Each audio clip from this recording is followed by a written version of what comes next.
Last February, HTC announced the One, a smartphone critically praised for its design, build quality, and performance. But unfortunately for HTC, it didn't turn into a huge sales success. The company still has declining market share and profits. Now the company is ready to release another new smartphone, also called the One. We're here in San Francisco at the company's One & Co design studio to talk to the industrial design team behind the new HTC One and to find out what HTC is bringing to the table in 2014. The new One is a refinement of last year's successful design. It's softer and more coherent looking, with more metal and less plastic. It's a better looking phone than last year's model, and its rounder edges make it more comfortable to hold in your hand. HTC wasn't content to ride out a familiar design like Samsung did. It built upon last year's well-received phone and made it better. And really, it had to. HTC doesn't have the same luxuries as Samsung. The screen has been bumped up to 5 inches, though it's still 1080p resolution, and the entire phone is a little bit taller as a result. The display looks really great. It has wide viewing angles, great color reproduction, and no visible pixels. The phone itself is upgraded on the inside too, with a Snapdragon 801 processor, bigger battery, 2GB of RAM, and 16 or 32GB of storage. Both the new One and the model before it were designed right here in San Francisco by One & Company, the firm that HTC purchased in 2008 and turned into its own internal design studio. Before that, One & Co was involved in a variety of projects, everything from digital cameras and smartphones to furniture and even snowboard boots. I run the user experience and industrial design teams at HTC, which is basically, it's comprised of essentially 3 locations. There's the Taiwan team, obviously that's where our headquarters is, so we have a fairly substantial design and user experience team there. We have the team here in San Francisco, primarily industrial design, although there are a few user experience people. And then my head of user experience is based out of Seattle, so Drew Bamford, who's the vice president of user experience, is based out of Seattle. I think one thing you don't realize as a consultant is how much happens on the back end and how many leaps and hurdles and travails you have to kind of get through inside a corporation. So I think it's very rewarding when something comes out. If I think about the HTC One last year, having that focus, having moved inside of HTC, having that focus really let us deliver just a really remarkable phone.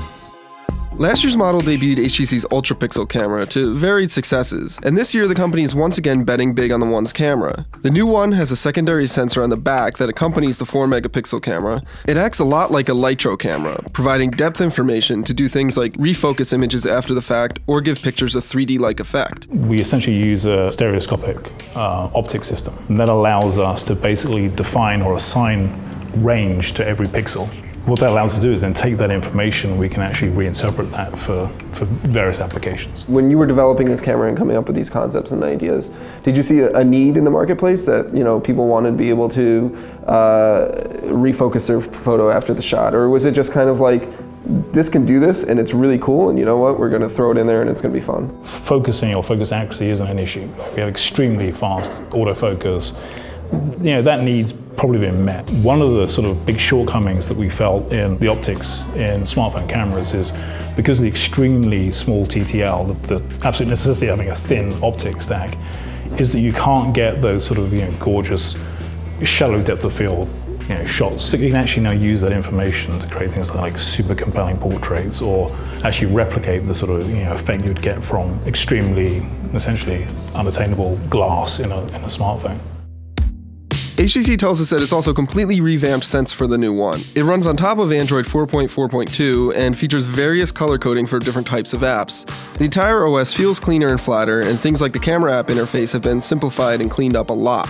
Blink feed has been expanded with data from Foursquare, and the One now has built-in Fitbit integration to track your steps and movement throughout the day. The One can also be woken up with a double tap on its screen, and there's gestures right from the lock screen to launch apps or go directly to your home screen.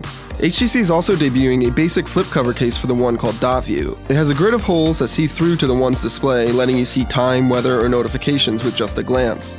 It's whimsical and fun and injects a little bit of personality into the device, but more importantly, it also gives HTC yet another marketing point. Like Zoe and Blink Feed and Boom Sound and UltraPixel, the company wants people thinking about and talking about its phones. You mentioned that you learned some things from last year's model and applied it into this year. Maybe could you go more specific into that? Initially, we had some supply issues. Now the supply chain is up and running, and we've solved a lot of those issues. And so that's one of the big things. Just operationally, we're able to execute on it.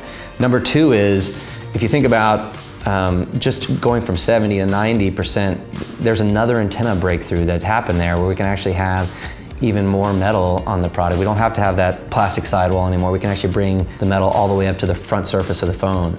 And it's actually, I mean, it's quite challenging. A lot of people don't know this, but there's more than 10 super sensitive antennas inside these phones. So somehow you look at this phone and you're like, where are those antennas actually broadcasting? Where are they actually coming through? As much as there is to like with the new one's hardware and design, and really it is nice, hardware wasn't a problem for the company last year.